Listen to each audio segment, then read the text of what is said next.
when I heard the script and read it, for me, I was just imagining the 12-year-old me, and it was like a childhood dream come true. क्योंकि train के top पर भी हैं, leather jacket भी पहना है, you're in a vintage car, those sunglasses, guns. So it's just one series that checks all the boxes.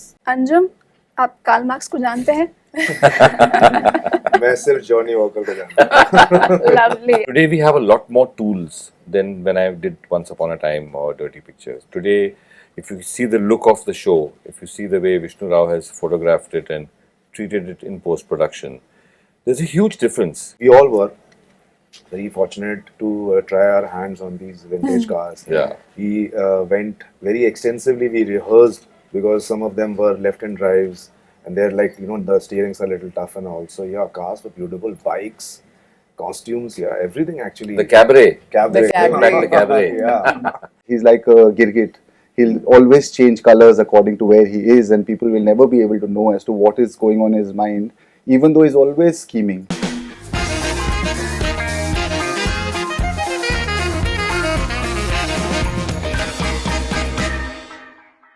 Hi guys, I'm Kareena Mitchell and we have here with us the team of Sultan of Delhi.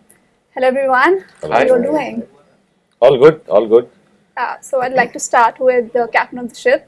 So many congratulations, the trailer looks amazing. Thank you so much. So tell us what convinced you about Sultan of Delhi, that you thought it would be the perfect start to your OTT innings? It's a good question because when I wanted to make my OTT debut, the stuff around me that I was watching, a lot of it was very well done. But I got the feeling that it's targeting niche audiences somewhere, you know, and there was a lot of good content during the pandemic. But then this book was given to me to read, the book that is called also Sultan of Delhi. And I found that it's a book that has a very vivid quality to it. You know, it's whether it's the backdrop, whether it's the twists and turns of the plot, whether it's the struggle for survival of the first generation of Indians post-independence. And the book was larger than life, it was flamboyant, it did not shy away from being Bollywoodish. So, you know, for me, it ticked all the right boxes and it gave me the fabric I needed to start this journey. So that's where it began. Also, it has all the ingredients of being a big Bollywood masala film. So on what basis did you decide, sir, that it would go as a series and not as a film? So, you know, that's precisely why I did it for OTT. Because I wanted the OTT viewer to experience, to have a cinematic experience in his living room. And for me, you know, there's no difference actually. You know, it's not that because I'm doing OTT, I would want to do a story that's in one house. It's the other way around. If I do a story set in one house, I should be able to do it on any platform. I should believe in it that much. So this was an OTT opportunity. Great, why not? Give it your own touch if you can. You know, change the landscape around a little bit. You know, do what you do. Others will do what they do. You do what you're good at.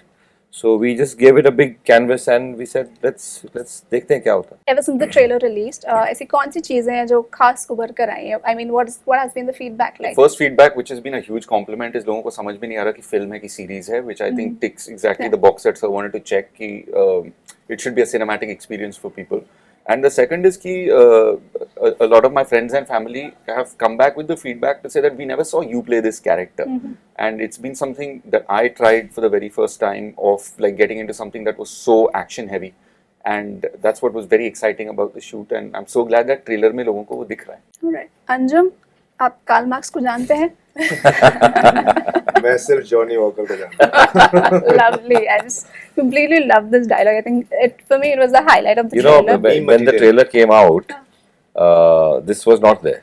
Okay. So I approved everything in the trailer. It's been cut by a dear friend of mine, Sid Pandey. And I just told him, I said, यार एक dialogue मैं insist कर रहा हूँ, ये clip डाल दो trailer में. So this was the last insert before the trailer came out. Good one. Yeah. Yeah. So what's the feedback that you have been receiving? Likewise, I think it's a unanimous feedback which we all are getting that it looks like a film. It is definitely a cinematic experience which one is expecting that they would see, and you know, slightly on an more detailed level, that people are also seeing ki now, you know, this is the kind of experience everybody makers probably would have to get on OTT, because probably the bar has been raised, you know, because if that kind of scale and that kind of palette, and when I say scale, it's not only visual scale, it's the scale on music. You know, the show has a terrific music, it has writing, it has drama, it has so many elements, so many cinematic elements, which we normally, I mean, very honestly, I haven't seen all these kind of elements put together in an entertaining capsule, which has been put, you know, in front of our audiences. So the show is set in the 60s, and so you've done films around this setting. So how was it different this time, because it was on OTT? What were the challenges like? You know, as time passes, it's becoming very difficult to find locations that are period friendly, that are still in good condition, that don't have a mess around them or development. It's so that was a challenge, because Delhi by itself is will not today look like the Delhi of the 60s. So we had to do a lot of searching. We found locations in Gujarat, we found locations in Punjab, we put up sets in Bombay.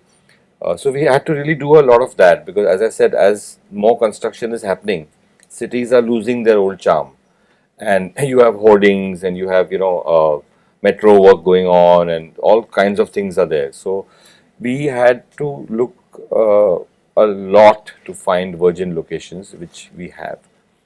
Some of them are owned by erstwhile royal families, you know, their hunting lodges and their outhouses, their bungalows, some wadis, some havelis. All this was, it wasn't easy to find. In fact, we were close to giving up when my production designer said, "So what about Gujarat?" So I said, "You know, honestly, I've never thought of Gujarat as a location. You know, one thinks of Rajasthan or Kerala or, you know, Shimla or Himachal or Uttarakhand. No one thinks about Gujarat as a shooting location." But when we went there, we found some beautiful virgin locations like Wakaner and stuff like that. So yeah, that was the challenge, and I think what was also different this time is that even the way period is treated on film. Uh, by film, I mean in terms of photography, the treatment that's given to the period has today we have a lot more tools than when I did Once Upon a Time or Dirty Pictures. Today, if you see the look of the show, if you see the way Vishnu Rao has photographed it and treated it in post production, there's a huge difference. We've come a long way in our post production facilities, and the lighting that we use, and the gels that we use, and how much absorption there is on film of these elements. So I think the presentation of this show is far more stylish than what I've done before. Anupriya, what about you? What was about the 60s? What was about the sets of Sultan of Delhi that you really liked? Everything. We had the fortune of going to exotic locations, being in that world.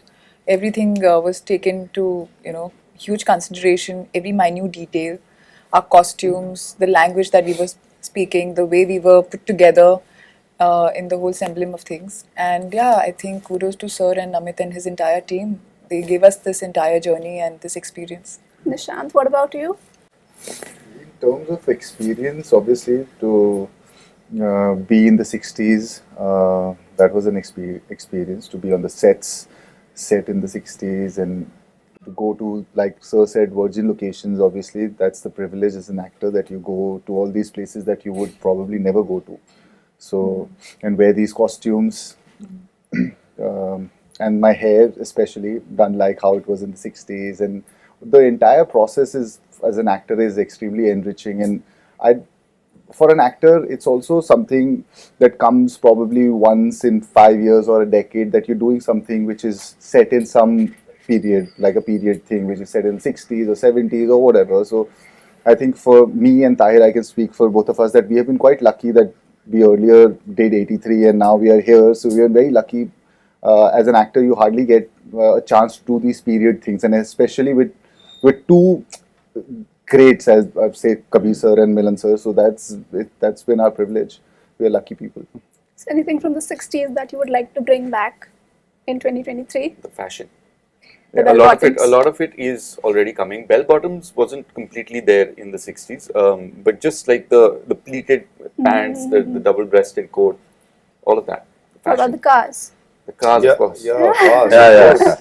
And we were we all were very fortunate to try our hands on these vintage cars. Yeah. We went very extensively. We rehearsed because some of them were left-hand drives, and they're like, the steerings are a little tough and all. So yeah, cars were beautiful, bikes, costumes, yeah, everything actually. The cabaret. Cabaret. The cabaret. Bring back the cabaret. Yeah.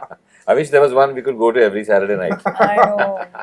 I think so. The only thing I would have changed in the cars is the engines. That's it. True. The rest, I think everything will remain the same.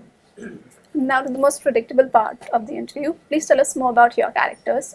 They look very layered, very interesting. So please tell us a little more about it. We'll start with you. Thanks for saying it layered, because that is exactly what Bengali, my character, is.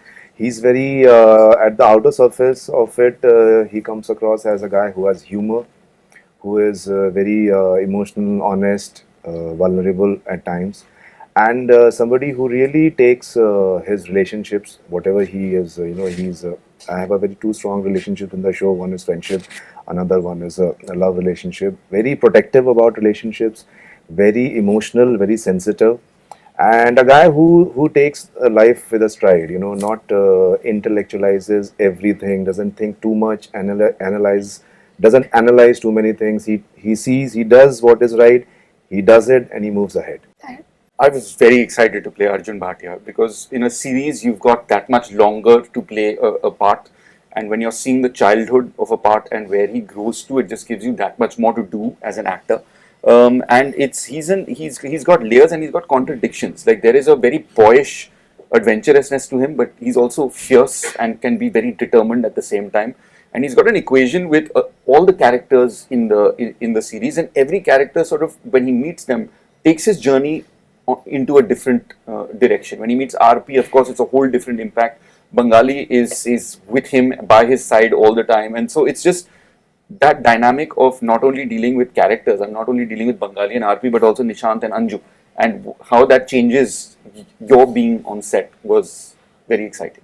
Anupriya, a dark character, something we haven't really seen you do much. Yeah, So how was the it ones like? that I did never got really released, and this unfortunately I got a lot more to play with or experience. So Shankri is this mysterious woman who has a lot of shades, in the sense that, once I was sitting with a piece of paper trying to figure out various qualities of Shankri before we started to shoot, and I realized that I could put in any emotion and it would fit her. Like she is intense, she is very passionate, she has a loving streak, but she chooses to love and how to love and when to love. She's a woman who exercises her choices very well, and she's in control of her emotions. And at will, she can let loose or, manipulate people around her. What about you? I think RP is the first out and out proper Bollywood kind of villain that I'm doing, who is just a proper guy who kind of does not want to make anything constructive, anything easy for the others. He's always scheming, has a lot of trauma from childhood, being always feeling that he's not good enough, always under the shadow of his father, and wants to somehow get out of that shadow and create a place of his own, a name of his own.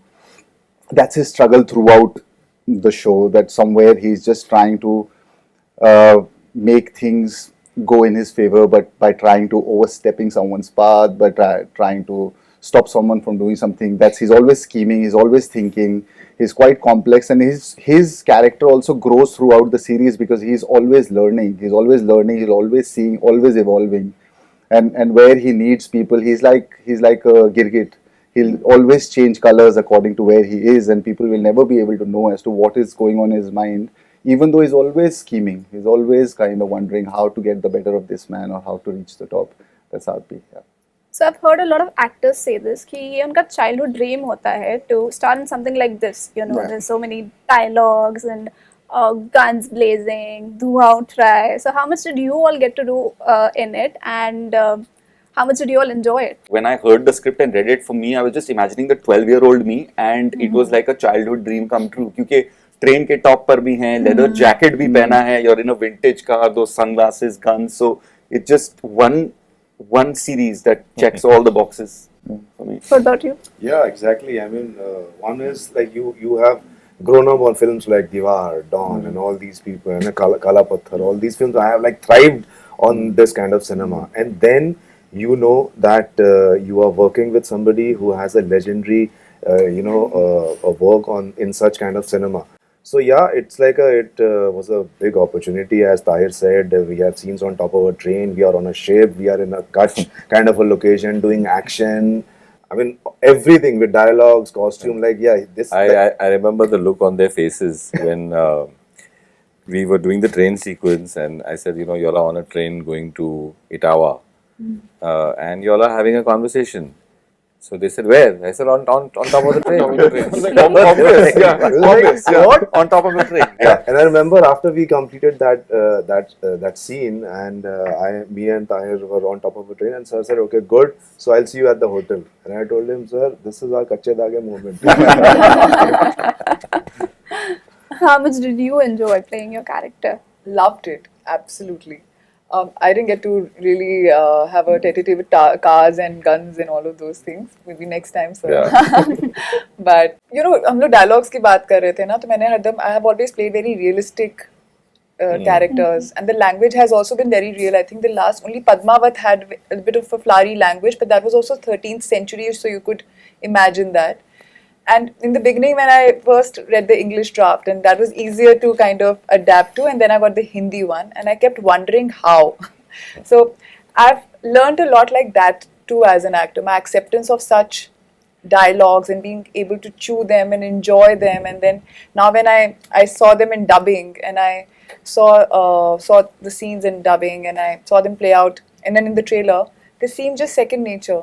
So thank you. Like I've really learned how to enjoy those lines and then make them your real self and everyday conversation. I've just got there's a flip side to that, is that it also spoils you. 1 year of having lived with Arjun Bhatia and these kind of dialogues. I've got 1 or 2 scripts after Sultan of Delhi. When I've read them, यार कुछ है ही नहीं उसमें. It's like a regular conversation. I'm like, ये कैसे बात कर रहा है? Where's my dialogue? ये तो drama ही है. So like it's made it very hard to now pick projects. Yeah. Nishan? I mean, it felt like a dream. It's still a dream to do something like this because there's so many actors. A lot of actors, not everyone. I mean, I speak for a lot of actors who finish their careers and never get to do these sort of roles in these times now. These films used to come out in 70s, 60s. Now, if it's a mega budget film, maybe like a mega star is doing it, but not for everyone. But so we are extremely lucky to be a part of this sort of project where we are the baddies of the 60s, and with huge sets, with these expensive, rich-looking costumes and cars and bikes. I mean, it's also like a once-in-a-lifetime opportunity. So I would say it's just been a blast. It's a dream, and it's a special project. So why do you think crime thrillers or gangster dramas are so well received by the audiences? Do you think we as fans are somewhat we have that kind of bad boy obsession? Would you agree to that? Definitely. I mean, this is a business that should be spicy. It should be edgy. This is not a bhog. This is not it's not a sermon. This is entertainment. It's the business of entertaining you, and that's why the saucy, spicy things will always attract us. Whether it's crime, whether it's sensuality, whether it's dance, whether it's a dramatic face-off. I would probably find something else boring. I usually like to pick up stuff that has a lot of meat in it for me to chew on, because I get bored very quickly. So I need to have something new happening every time. every page. Every time I turn the page, I should be excited by another scene and another scene and another scene. And that's what you're seeing in the trailer, and that's what you'll see in the show. It's a page turner. So yeah, I mean, pace, rhythm, all these things. I think everyone out there likes that, and I think especially in today's times with everything on your fingertips, it's that much more important to have riveting, fast-paced content, because the younger the mind, the faster it is. And the rate of absorption is so high for children and teenagers today. They understand your content. My 12-year-old daughter sees one shot and she knows what the next scene is going to be. So you've got to try to stay with them. Tahir, what do you think? About? Bad boy obsession. Oh, definitely, and for all the reasons that Sir said, that I mean, we like to see characters who do things that in life we couldn't do ourselves. It gives you that release. Aspiration. Coming from someone who's played a lot of bad boy characters, sins are subjective. Yeah. You never go in to play a character judging him as negative yourself. You have to learn how to be objective about what it is that you're doing. RP might agree with that, since he's the antagonist in this one. Yeah. You can't Go judge. in to play a negative character, as in, say, when I was thinking how to play RP, I'm obviously not looking at him as a bad guy. I'm trying to find reasons as to why he is the way he is. I mean, for the world, he's a bad guy, but for himself, he thinks he's great. Yeah. So he's not going out to be a villain anywhere. He's just going out to be who he is, and he expresses himself. And for others, people might think, yeah, he's a bad guy, but for him, he's just the way he is. But also, like, just adding to what you're saying, bad boy doesn't necessarily always mean the antagonist or the villain. You have heroes these days who carry a bad boy persona, and the reason I feel that attracts the audience is their ability to be fearless and take risk, and that is something, regardless of where on the spectrum of good or bad you are. If you're a bad boy, you have of like just being carefree. Fair enough. So we have a lot of content available based on this genre. So what do you think Sultan of Delhi is any different from it? For various reasons, which we have been speaking all this while, as in like सबसे पहले the entertaining value which the show has as an undercurrent. The music is fantastic and done by some legendary composers. People who have done the music. Anu Malik has done music on this show. And then the writing, the scale, the palette, performances, drama, everything, like everything put together, it is in true sense a cinematic experience on OTT. So Yeah, that's been the aim all along, and I must say that when you put the weight of a show like this, which is multi-layered and yet entertaining, and it has twists and turns, and it's got a lot of canvas. When you put it on the shoulders of relatively young actors who have recently begun their careers, I think it's very difficult. It's very easy for us to sit here today and say that the trailer looks fantastic, but I think the entire cast and a very young crew, costume designers, art directors, DOPs, I think they've taken that mantle on really well, and they've justified their presence in this show. You're not missing stardom. You're not missing mega stardom. They have their own stardom, all of them. But you not for a moment do you feel that you're missing anybody who's more experienced or who has been around longer. And I think hats off to them for pulling that off. and lastly, it's Moni Roy's birthday tomorrow. Her Yeah. fans absolutely love her. So what can her fans expect from her role in Sultan of Delhi? Well, it's very special in many ways. Moni herself is very special, and this character is a very enchanting character. Her name is Nayantara, and she's again a survivor of the partition, and a survivor in the true sense. She's strong. She dances at a cabaret, but lives a very real life. There is a very ethereal quality about her. And I mean, once the whole song is released on audio soon, and then the video, she's performed very well. I don't think her fans have seen this side of her. She's played various characters, but a lot of them are very simple characters in her look, in terms of the look. So this cabaret dancer avatar of Moni's that we have tried to bring out, I think that's going to be very exciting for her fans. All right. Thank you so Thank much. you. Wish you all the best for Thank that. you. Thank you so you. much.